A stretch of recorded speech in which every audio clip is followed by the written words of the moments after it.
ഒരു ഡസൻ തിരിച്ചടികൾ എന്ന് പറയേണ്ടി വരും. UDF നേരിട്ട തിരിച്ചടികളാണ്, അതും ഹൈക്കോടതിയിൽ നിന്ന്. ഒരു ഡസൻ എന്നത് പെട്ടെന്ന് എണ്ണിയപ്പോൾ കിട്ടിയതാണ്. അതിനും ഏറെയുണ്ടാകും കൃത്യമായി പരിശോധിച്ചാൽ. ഇപ്പോഴിതാ ഏറ്റവും ഒടുവിലത്തെ തിരിച്ചടി കൂടി ഹൈക്കോടതിയിൽ നിന്ന് വന്നിരിക്കുന്നു UDF-ൽ. തിരിച്ചടി ചെറുതല്ല, വലിയത് തന്നെയാണ് എന്ന കാര്യത്തിൽ സംശയമില്ല. കേരളത്തിൽ വലിയ തോതിൽ നിയമസഭയ്ക്കകത്തും പുറത്തും രാഷ്ട്രീയ കോലാഹലം സൃഷ്ടിച്ച പ്രശ്നമുണ്ടായിരുന്നു.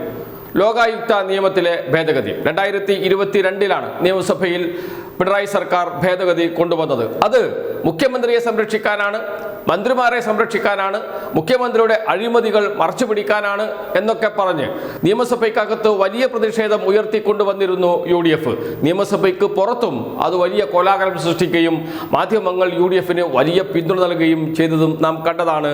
അല്പം പുറകോട്ട് പോയാൽ മാധ്യമങ്ങളിലൂടെ ഒന്ന് കണ്ണോടിച്ചാൽ അന്നത്തെ വാർത്തകൾ കാണാൻ കഴിയും. അതല്ലെങ്കിൽ ഗൂഗിളിൽ ഒന്ന് സെർച്ച് ചെയ്ത് നോക്കിയാൽ മാത്രം മതി.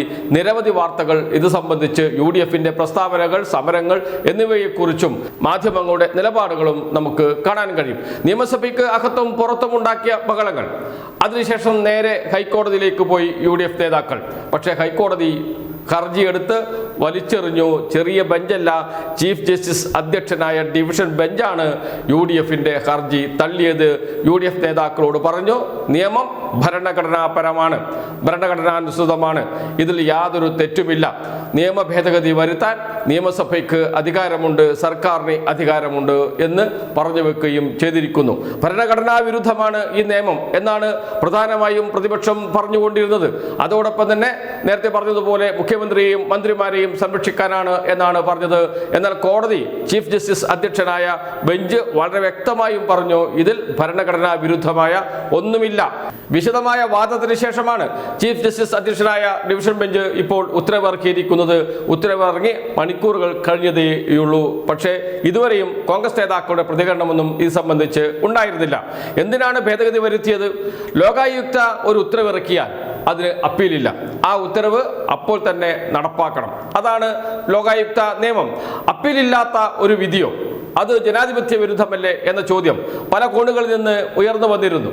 അത് പരിഗണിച്ചുകൊണ്ടാണ്, അക്കാര്യം കൂടി പരിഗണിച്ചുകൊണ്ടാണ് സംസ്ഥാന സർക്കാർ നിയമ ഭേദഗതി കൊണ്ടുവന്നത്. നിയമസഭയ്ക്കകത്ത് പുറത്ത്, പിന്നീട് ഹൈക്കോടതിയിൽ നിന്നാണ് ഇപ്പോൾ തിരിച്ചടി നേരിട്ടിരിക്കുന്നത്. നേരത്തെ പറഞ്ഞതുപോലെ 12ഓളം കേസുകളാണ് സർക്കാരിനെതിരെ കൊടുത്ത 12ഓളം കേസുകളാണ് ഹൈക്കോടതി ഇതുപോലെ ചവറ്റുകൊട്ടയിൽ എറിഞ്ഞത്. കുറച്ച് മുമ്പാണ് ഡാറ്റ ചോർച്ച എന്ന് പറഞ്ഞ് മുഖ്യമന്ത്രി എങ്ങനെയാണ് ജീവനക്കാർക്ക് സന്ദേശം അയക്കുന്നത്, ജീവനക്കാരുടെ സ്വകാര്യ വിവരങ്ങൾ മുഖ്യമന്ത്രിക്ക് എങ്ങനെ ലഭിച്ചു, മുഖ്യമന്ത്രിയുടെ ഓഫീസിന് എങ്ങനെ ലഭിച്ചു, സ്പാർക്ക് എന്ന് വെച്ചാൽ ശമ്പളം നൽകുന്ന സോഫ്റ്റ്വെയറിൽ നിന്ന് ഈ വിവരങ്ങൾ മുഖ്യമന്ത്രിയുടെ ഓഫീസ് എങ്ങനെ എടുത്തു, അത് ഡാറ്റ ചോർച്ചയാണ് എന്നൊക്കെ പറഞ്ഞുകൊണ്ടാണ് വലിയ വിവാദം ഉണ്ടാക്കിയത് കഴിഞ്ഞ കാലങ്ങളിൽ. എന്നാൽ ഹൈക്കോടതിയിൽ പോയപ്പോൾ ഹൈക്കോടതി പറഞ്ഞു, അതിന് യാതൊരു തെറ്റുമില്ല. മുഖ്യമന്ത്രി എന്നത് സർക്കാരിന്റെ ഭാഗമാണ്, സർക്കാരാണ് ശമ്പളം നൽകുന്നത്, സർക്കാരിനെ സർക്കാർ ജീവനക്കാർക്ക് വിവരങ്ങൾ കൈമാറുന്നതിൽ യാതൊരു തെറ്റുമില്ല എന്ന് പറഞ്ഞ് ആ കേസും എടുത്ത് കൊട്ടയിലിട്ടത് നാം കണ്ടു. അത് കഴിഞ്ഞ് ഇതാ ഏതാനും ദിവസമേ ആയിട്ടുള്ളൂ ഡാറ്റ ചോർച്ചയ്ക്ക് എതിരെ നൽകിയ വിധി തള്ളിക്കൊണ്ട് ഹൈക്കോടതിയുടെ ഉത്തരവ് വന്നിട്ട്. അതിനുശേഷം ദിവസങ്ങൾക്ക് ശേഷം വീണ്ടും ഹൈക്കോടതിയുടെ ഉത്തരവ് വന്നിരിക്കുന്നു. UDF-ന്റെ നിലപാട് പൂർണ്ണമായും തള്ളിക്കൊണ്ടും സർക്കാർ നിലപാട് ഉയർത്തിപ്പിടിച്ചുകൊണ്ടും.